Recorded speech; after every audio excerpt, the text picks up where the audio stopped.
what's up? Um, yeah, this is going to be a quick video.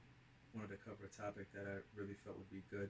One of the things I try to remember in a situation, and for everyone, is to always try and be forward with your actions, your thoughts, you know, um, and especially your words. I'll give a few examples along those lines as far as forward thinking. One of the things that you try to do along, lines of forward thinking is taking a situation, and you always try to get something good from it. One of the things I've been thinking about the last couple of weeks, and I want to do a video on this, which is why I'm doing it now, is the idea of you'll run across people in life who will display behaviors and traits that you are not exactly fond of, and you probably will even be affected negatively by them. But the thing is, utilize as an opportunity to learn, you know, what not to do or how to do it better than how they did it.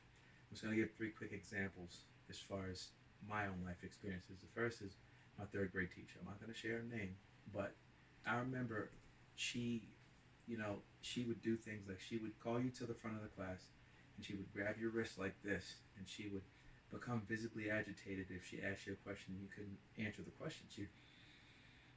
And then it was crazy. I remember being in front of the class and first of all feeling I was wrong, right? Because I didn't either I got it wrong or I didn't know. Excuse me. And then on top of that, the whole class is looking at you. So it just compounds to your anxiety and your worry and your fear, and definitely the sinking feeling you get inside. You just feel terrible.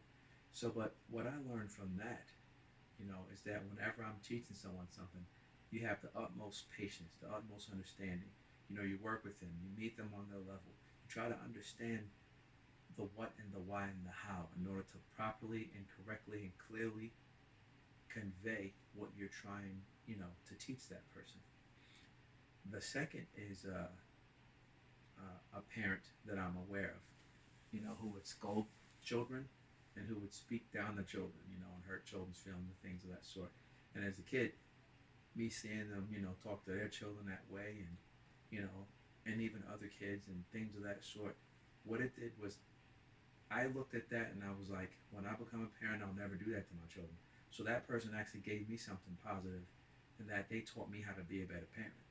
I looked at them, what they were doing, and they were teaching me not to do that. So they were, instead of their negativity and their anger and their, just the fact that they were just so overly emotional in a negative way, it taught me not to do that. It was like you need to be patient, you need to be understanding, you need to be accepting, you need to listen. You don't let your kids run all over you, but you respect your kids, you listen to them, and most of all, you definitely take their feelings into consideration. It also taught me to make sure that I apologize to my kids.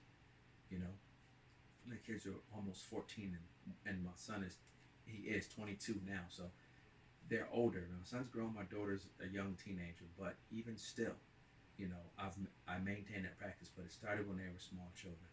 You know, and I'm gonna tell you, I disciplined my children. I spanked them or whatever you want to call it. You know, but when they were younger, much smaller and stuff like that. But one of the things I always did was I always took, no matter what we did, I always took their feelings into consideration because I knew that I never wanted to have a kid feel like, the kids, you know, who were parented by this particular parent. I was just like, I mean, it was just terrible how they felt. I mean, it just, so many issues that compound from that and that are spawned from that. When all it really takes is just treat your children like people, respect them, listen to them, treat your kids like you would want to be treated. So that's what I learned from watching that parent.